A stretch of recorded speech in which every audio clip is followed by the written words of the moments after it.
Now,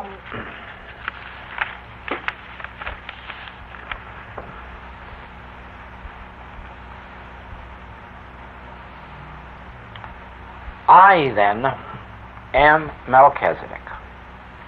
I am he that was never born and will never die. I am self-maintained and self-sustained. I am the offspring of God, God itself springing off into manifestation and expression, God itself appearing as individual being, with individual identity. This Garden of Eden experience of eating of the tree of the knowledge of good and evil has resulted in this false state of consciousness which we call humanhood, which Paul tells us we must die daily to, in order that we may be reborn of the Spirit.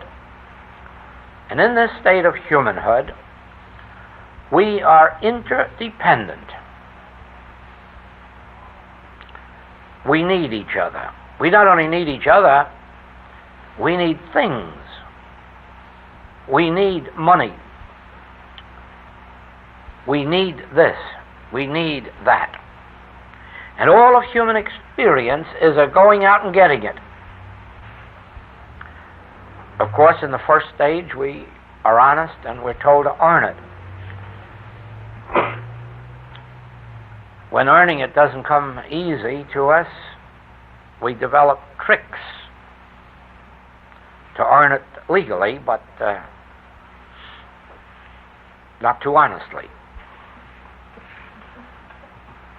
And if that doesn't work, we get outside of the law and we steal it.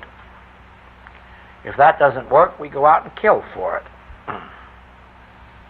On a larger scale, after we become united as communities, when we want things, we have a legal form of murder that's called war. But we just war, we just murder. We take what we want from the other fellow who's too weak to stop us, but it's done in the name of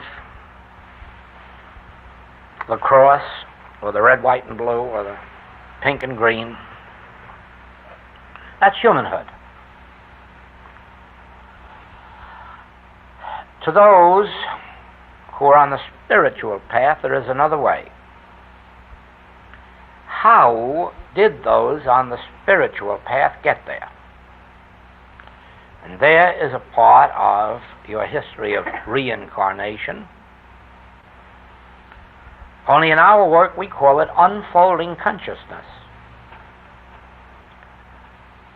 There is the man who is the purely animal man who goes after what he wants with hammer and tongs, using the might of his body or the might of temporal weapons. And there is the mental man who goes after things with his mind. And then eventually that mental man starts to rise into the spiritual man. And all of this is taking time. It's really not a matter of time, it's a matter of evolution. But in our experience, it appears as time. So it may well have been that in some time past, some earlier form of evolution, I was the animal man or caveman, and then the mental man, and then prepared to come into this particular time, evolving into some measure of the spiritual man. So with you, unless you have been through this experience before, you are not in this room at all. In other words, there are millions of people who never get into an infinite way class or any other class of a spiritual nature. And why is that? Because the subject of the spirit is foreign to them. Why is it foreign to them and not foreign to us? Well, I suppose for the same reason that music is foreign to me and not foreign to other people. Evidently, I have no background of music, and somebody else came into this world with a background of music. In other words, it's an unfolding state of consciousness, and you have been brought into this particular phase of life sufficiently developed to open yourselves to the spiritual approach to life. You've lived on the animal plane, you've lived on the mental plane, and now you're approaching this spiritual plane. Don't forget, all of this time there is still a little of the animal left in us, there's still a little of the mental left in us, but we're predominantly spiritual. In others, there might be a tiny bit of the spiritual, and the mental or the physical will be predominant. All a matter of unfolding consciousness. Now, what we are being prepared for, we will not know until we have left this present state of being and entered into the next phase, where we go, remember, with this already developed consciousness. We will never go back to being slaves in Egypt. We will never go back to being slaves in China or India. We will never go back to a ghetto. Not one of us. We have evolved out of that state of consciousness, and we are moving forward into more highly developed spiritual natures, spiritual states of consciousness. Therefore, our lives will be led in countries that give expression to freedom, give expression to individual demonstration rather than the socialistical robot life where everyone is equally nothing. We will live as individuals who can say, I, and then I am a pianist, or I am a minister, or I am a physician, or I am this, but I am that, and I will be that because that is my developed, unfolded individuality. And so now I want you to see something. I want you to see who you are and what you are and how you live. The moment that you begin to realize that in your true identity you are Melchizedek or Christ.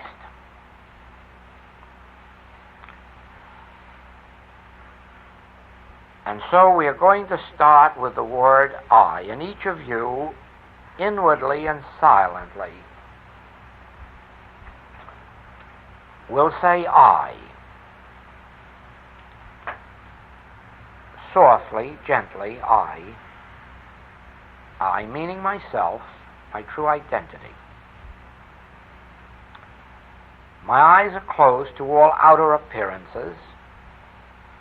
I am inside the inner sanctuary praying or knowing the truth.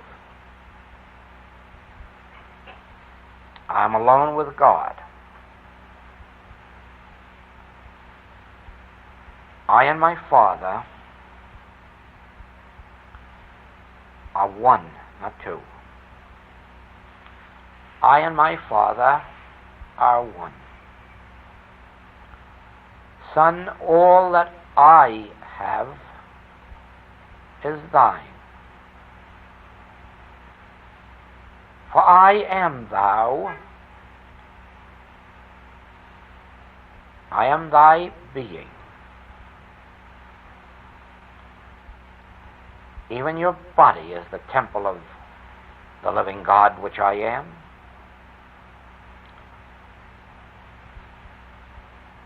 Your body, your mind, your soul, these are all dedicated to me, and I have ordained them. I have given to you your mind and your body. I have placed myself in the midst of your garden, which is yourself. I am the tree of life in the midst of you. I, even I, am He. I, in the midst of thee, am mighty. Now I say to you, son, cease ye from man whose breath is in his nostril. Cease from being man whose breath is in his nostril. Cease from depending on man whose breath is in his nostril. For wherein is he to be accounted of while I am here in the midst of thee? This I that you have declared. Now listen. I am the way, the truth, and the life. I will never leave thee, nor forsake thee. Look unto me, to the eye of your being, and be saved. Don't look unto effects. Don't look unto persons. Don't look unto fame, fortune, position.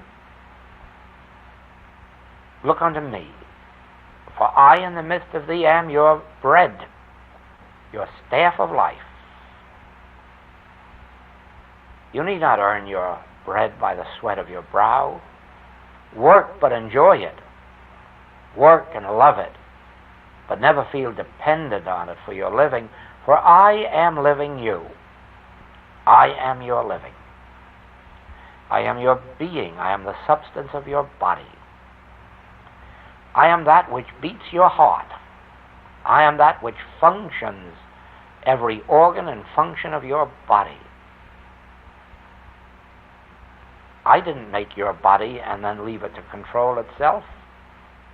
I made it in my image and likeness of my substance.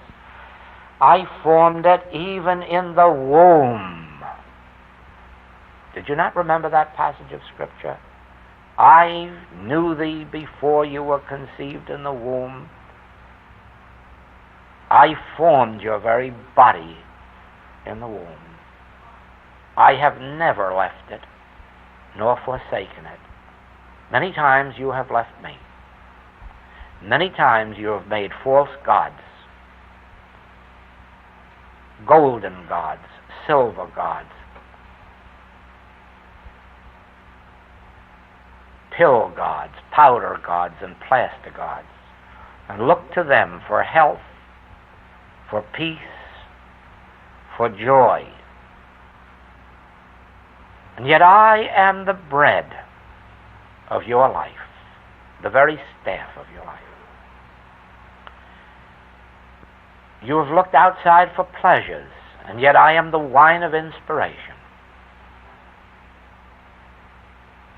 Seek me while I may be found, and be at peace.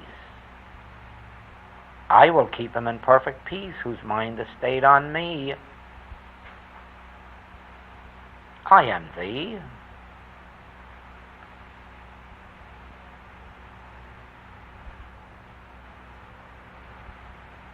Does the creature talk back to the Creator? Does the clay talk to the potter? No, no, no. I am the potter. I am the Creator, and all creation hearkens unto me. The heavens declare my glory. The earth showeth forth my handiwork.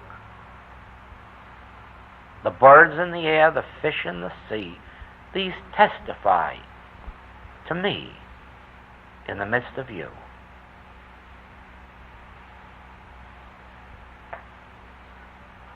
I am the resurrection.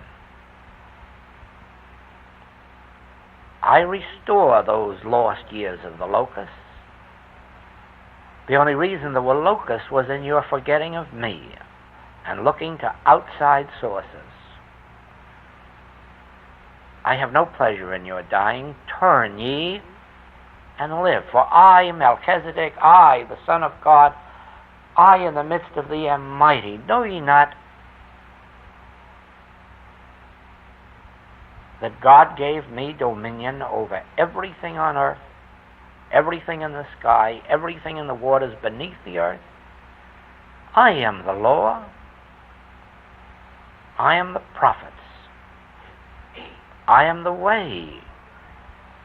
Live by way of me. Don't live by way of the world. Don't live by way of form. Don't believe that your life and safety and security are dependent on effects, on forms, even so greater ones as bombs. I am your high tower, and I am your fortress. Hide in me. Hide in the understanding that there is only one power, and I am that, and that nullifies hate, domination, hypnotism, mad ambition. I. Look unto me and be ye saved. Not by might, not by power. Put up thy sword. Those who live by the physical sword or the mental sword will die. But live by my Spirit. Not by might, not by power, but by my Spirit. Dwell in me. Let me dwell in you. If ye dwell in me, if you let me dwell in you, if you live in the recognition that I in the midst of you am your true identity, your eternal life, I will draw unto you whatever is necessary for your harmonious unfoldment, be it person, places, things. Only go into the inner sanctuary and be quiet. Don't pray in public. Don't tell man what you need. Don't tell man what you'd like to be. Don't tell man what you'd like to do. Live in me. Let me live in you, and let me go before you to make the crooked places straight. Let me go before you. Let me be an invisible presence that goes before you to prepare the way for you. I have many mansions. Many mansions. Let me go before you and prepare the way. Don't tell any man or woman. Let me go before you silently, sacredly, secretly, and prepare a way for you. Don't be impatient if it takes a little time to reach home. Don't be impatient if we have to take some long way around shortcuts. I will bring ye by a way ye know not of. It won't always appear to you as a shortcut. It won't always be without a few bleeding footsteps or a cross, because I'm leading you through this world of illusion back to your Father's home, which I am. You have already gotten yourself into places that you can't leave suddenly. You will have to be led out of without injury to others, without injury to the life or well-being or comfort of others. You cannot have your life and well-being at the expense of others. That is not the law. Love thy neighbor as thyself is the law. And you can do that. You can do that if you look unto me. If you understand that I, in the midst of you, am self-sustained. I have meat. Be assured of that. I have meat the world knows not of. Don't let your mind get weary wondering how you're going to get meat, or a home, or companionship, or supply, or health. Be assured that I have meat. I already have meat, and wine, and water. Rest here, and let it come to you. Be like Rickenbacker out in the Pacific. Sit quietly with folded arms, and let the birds come to you. Let the fish jump up into the boat. Let the rain come out of a cloudless sky. Don't try to make them do that. Don't mentalize. Don't try to attract supply.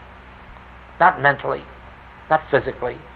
Just do your work each day. The work that is given you to do, do it the best you know how to do, but don't do it for a living.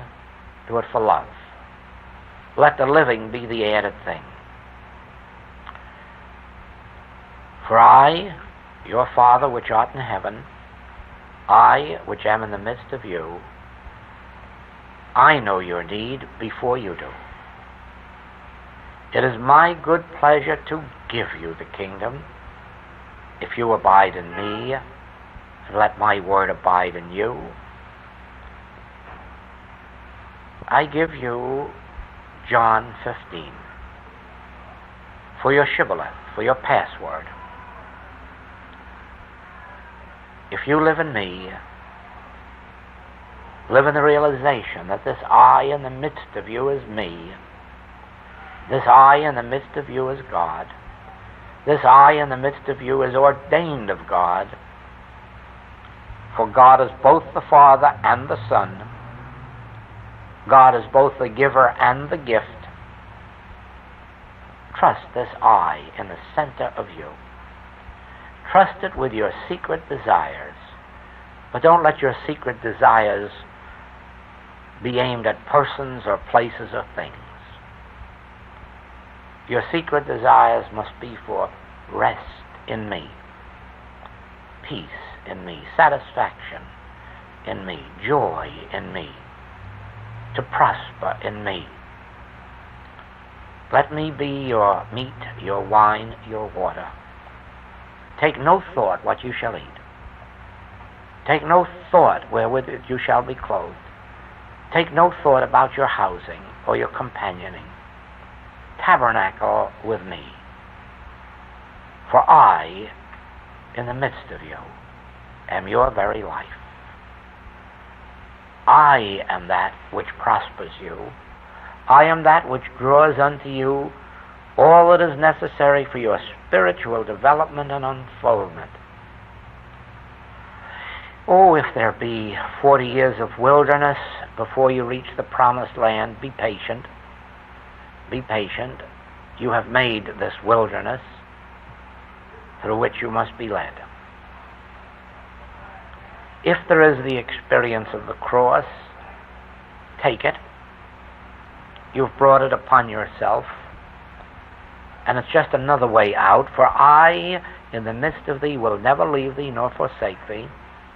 Whether you make your bed in hell or in heaven, even if you're the thief dangling on the cross, I will take you with me this very night into paradise. Do not fear effects. Do not fear outer conditions. I, the I of your being, I am that part of you which was never born. I brought you into this experience, and I will carry you through this experience, and I will carry you on into the next experience, even unto the end of the world.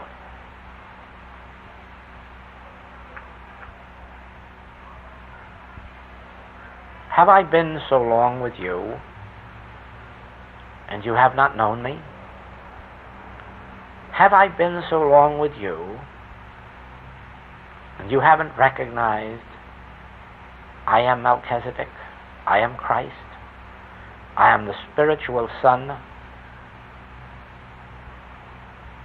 When you're far enough along, you'll understand that I am God the Father as well as God the Son. And you'll understand oneness. And you'll understand why I, being infinite, there are no evil powers. The evil pictures which you witness with your 5 physical senses, which you see and hear and taste and touch and smell, do not fear them, for they are made of the fabric of nothingness, the fabric of hypnotism, the fabric of suggestion. They have no entity, they have no identity, they have no real being. Just understand them to be made of the fabric of mental illusion, nothingness. For I, in the midst of thee, am the only power and the only presence. Love the Lord thy God with all thy heart, with all thy soul, and with all thy mind. And I am he. I in the midst of thee am he. Love thy neighbor as thyself, by knowing that I am thy neighbor. I in the midst of you am the I in the midst of your neighbor. Inasmuch as ye have done it unto the least of these neighbors, ye have done it unto me, for I am he, even as I am thou. Inasmuch as ye have not done it unto the least of these my brethren, ye have not done it unto me. For anything that you have withheld from anyone, you have withheld from yourself, for I am yourself, and I am his self. I am thyself, and I am itself. Watch sometime when you are around your pets, dogs or cats, and you're silently meditating and realizing, I am he. I in the midst of me is he. Watch how these pets come right to your side and rub you and sit by your feet and refuse to leave you as long as you're pondering the great I that I am. For the I that I am is the I that he is or she is. I am neither male nor female. I am I. I am neither white nor black. I am neither Jew nor Gentile. I am neither Greek nor free, neither Greek bond nor free. I am the universal, supreme, divine I, the true identity of all individuals, regardless of what form they have assumed in this incarnation. And each has formed for himself a body, a home to be brought up in, a business to function in, which will suit the purpose of developing consciousness to the point of recognition, of realization. Every experience of your childhood, the good ones and the bad ones, were necessary to your unfoldment up to this minute. Every experience in your business life or your home life has been necessary to bring you to this unfoldment. Don't ever believe the psychologists that your early childhood spoiled you or harmed you. Someday they'll wake up and find that you are functioning at the particular level necessary for your spiritual development, because the purpose of our being here is to unfold spiritually in some measure, progressively.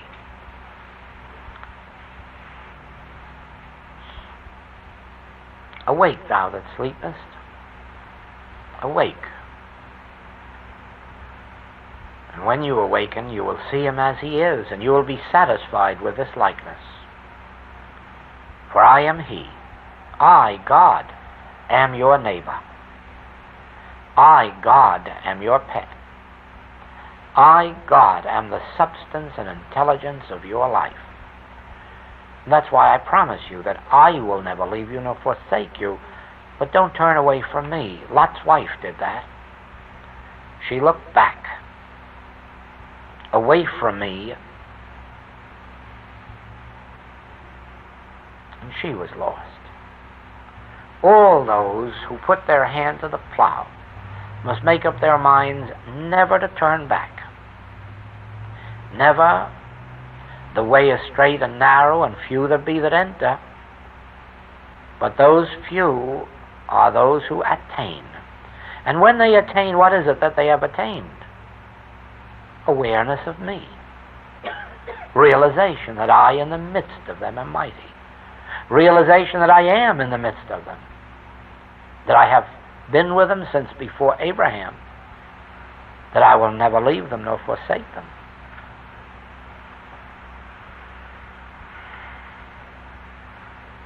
I will lead you into green pastures. I will make you to lie down beside still waters.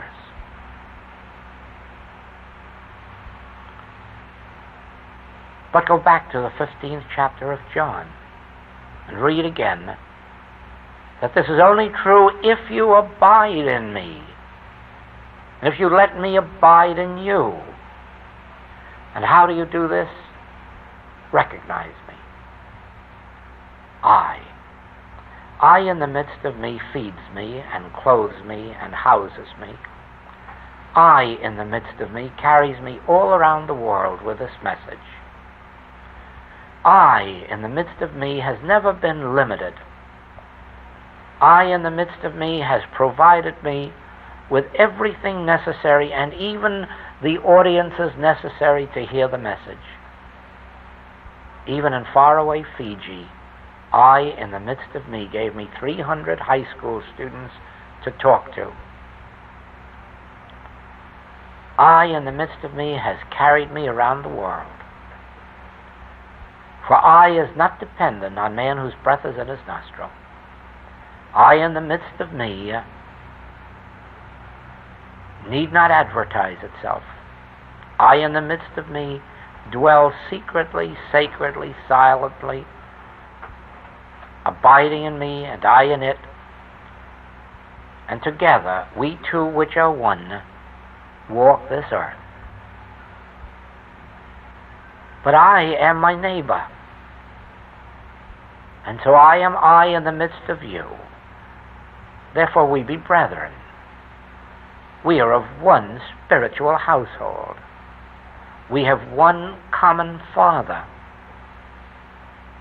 This is true of us whether we think of ourselves as Jew or Gentile, bond or free, black or white, yellow or pink. Remember, I am my neighbor.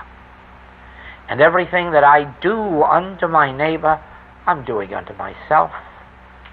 Those things that I do not do unto my neighbor, I am not doing unto myself, and they're being left undone.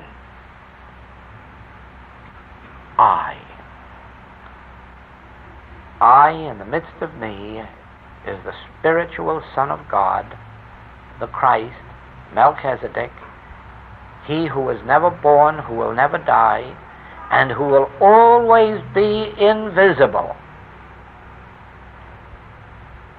No man hath ever seen me. I am the invisible presence within me. I am the invisible presence that goes before me to make the crooked places straight. I am the invisible presence that walks beside me as protection. I am the invisible presence that comes behind as rear guard. I am the life of friend, and I am the life of my foes. We are one, yet each individual in expression. One in essence, I, infinite and individual in forms and modes of expression. I am the author in one and the composer in another.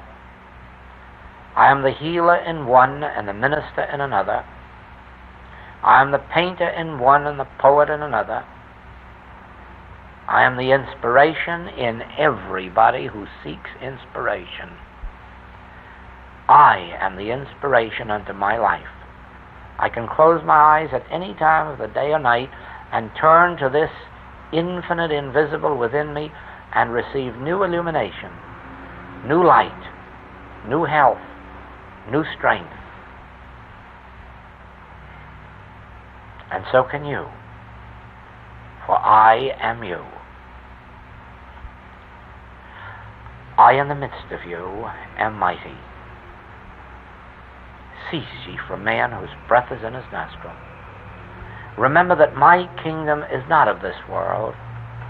You do not have to manipulate this world to attain your good. You do not have to physically or mentally manipulate it. Abide in me, and let my word abide in you. Let my promise abide in you, that I will never leave thee. Where thou art, I am. All that I have is thine. The place whereon thou standest is holy ground. Whithersoever thou goest, I will go.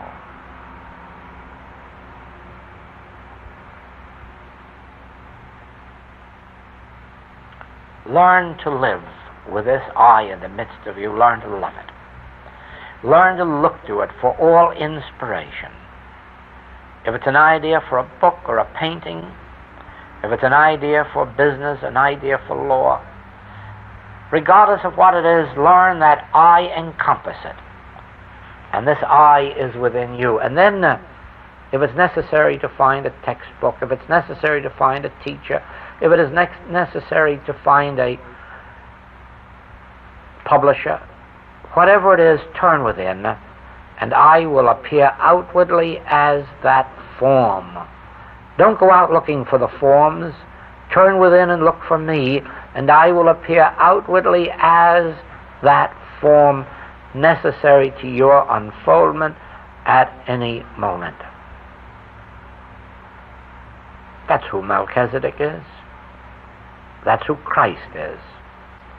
And that's how we know that I have pre-existed this existence, but even more than that, I coexist with God, and I am as ancient as God, but I am as newborn every day as the newborn day.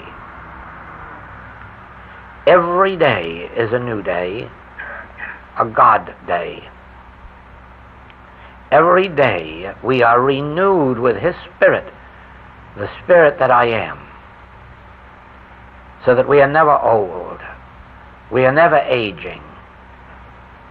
We're as ancient as God. We're as young as every newborn day. Because we look not to a calendar for our youth, but we look unto me, the I within me. And we let the body be governed by the presence and the power of I. We recognize that I is the very bread of life, the substance of my bones and blood and marrow. I am the water of life that springs up every day into newness of life, into everlasting life. I, in the midst of me, is all that. I, in the midst of me, is the very meat. The world calls it protein. We call it I. I is the very meat of my being. I it is that feeds me and sustains me. I it is that supports me and maintains me. I, in the midst of me, maintains my infinite individuality unto eternity, drawing to me my talents, my art, my skill, my joy, my peace, my dominion. Humanly, I exercise no power over man or thing. But in complete silence, in meditation, I let the infinite invisible I take possession of my life, my body, my business, and it becomes a power in my outer world. I do not mentally manipulate. I do not mentally try to establish anything. My procedure is to rest. Rest in the Word. Rest in the Word I am. And let I am be my secret password that enables me to travel in far places and always command a master's wages.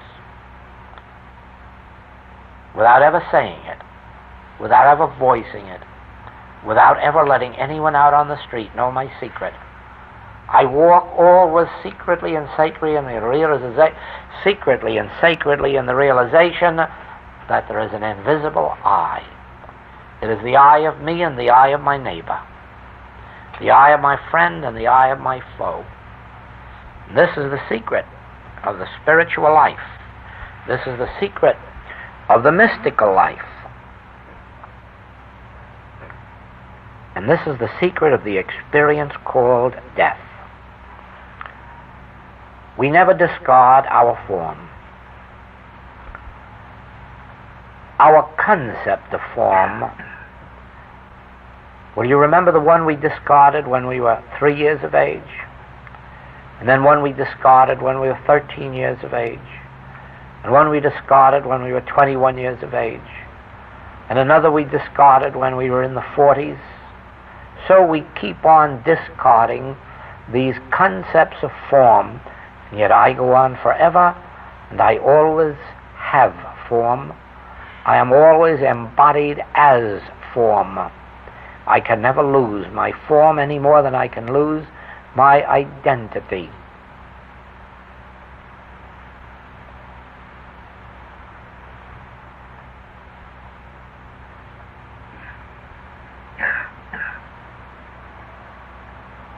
Let's stop for a few minutes. As a human being, we are the tomb in which Christ is buried. All that the world sees is this corpse that we're walking around in.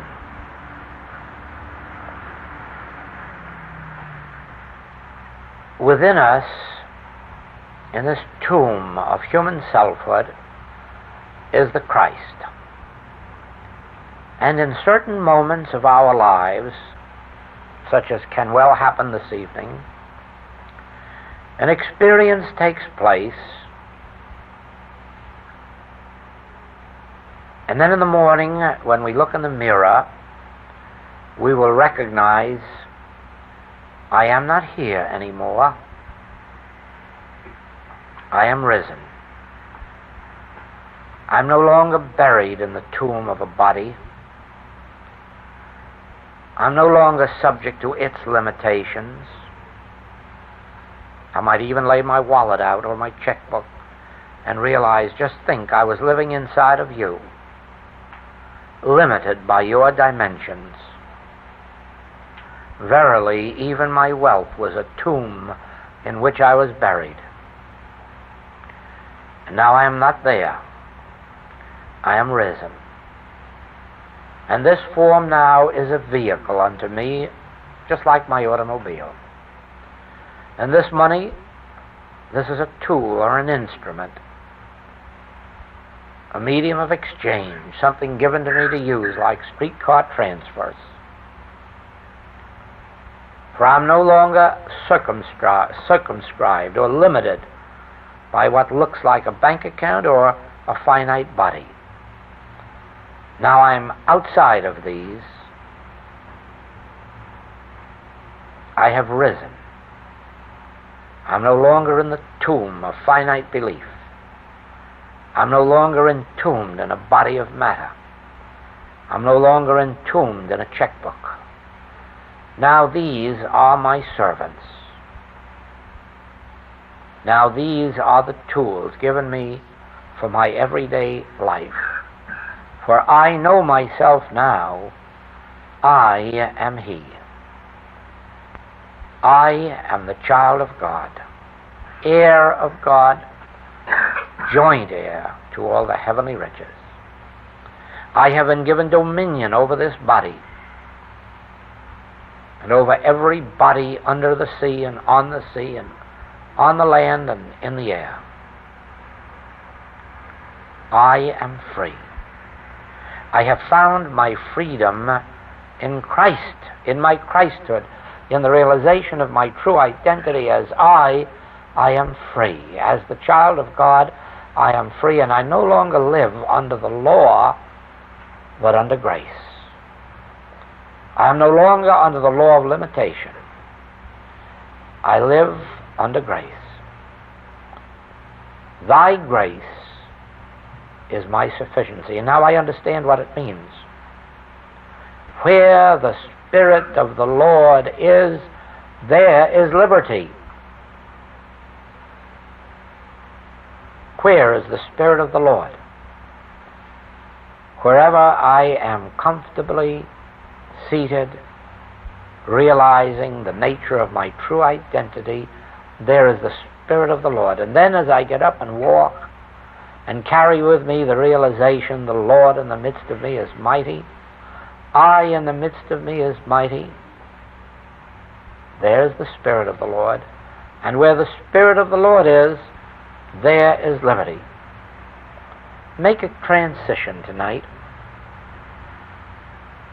from living under the law to living under grace.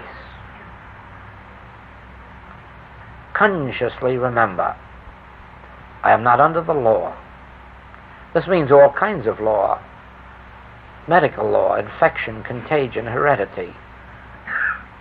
Theological law, punishment for sins of the past or the present, or sins of the parents or the grandparents. Theological law that tells us of a predestined punishment in time to come. We no longer live under the law of matter. We no longer live under the law of mind. We no longer live under the law of theology or mentology. We live under grace. Thy grace is my sufficiency in all things. Thy grace. Don't talk about money. Don't talk about hearts, livers, or lungs.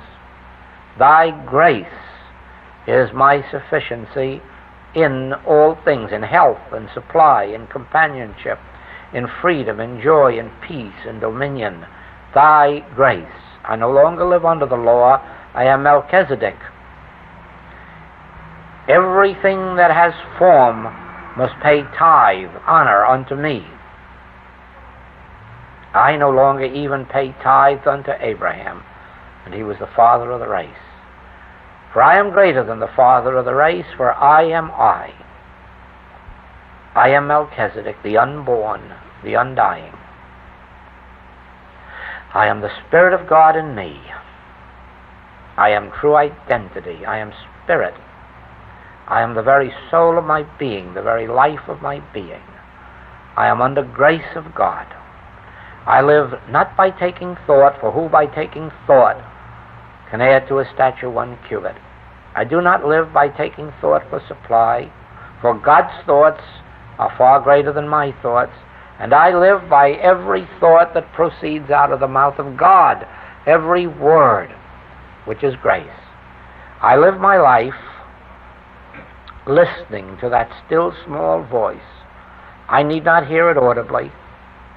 I just receive impressions. This is the way, walk ye in it.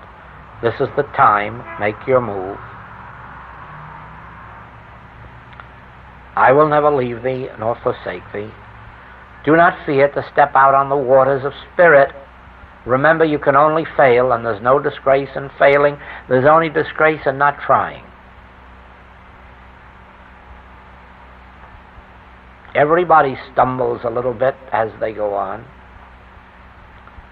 Even Jesus Christ was subject unto temptations right up to the last moment. Don't be ashamed of the temptations that assail you.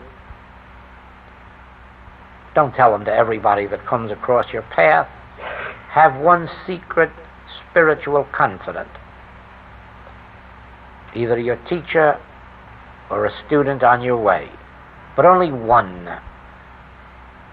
to whom you can unburden yourself, if necessary, knowing that they will not take it in personally or humanly, or ever condemn you or judge you or criticize you, but will understand how it is that the way is straight and narrow, and it needs must be that we stumble and fall, and that we be subject unto temptation, for each of these strengthens us in our ongoing until we reach the Mount of Transfiguration. There, having died, we are reborn of the Spirit, and those of our disciples who have risen sufficiently behold us as we are in our pure spiritual perfection, even of body. And so too, you attain through grace a point of transition, and then your friends and your relatives say, you have changed. Something wonderful has come into your life, but you don't tell them yet, it is I. You have learned that I am in the midst of you. You have learned that the very I of your being is your wine. And what they feel is that you are no longer looking to them for anything, and therefore you have set them free of yourself. You have no physical hooks on them and no mental hooks on them. You set them free the very moment you know that I live by I. I live by the grace of the I that is within me. And so it is, and so it is. Thank you.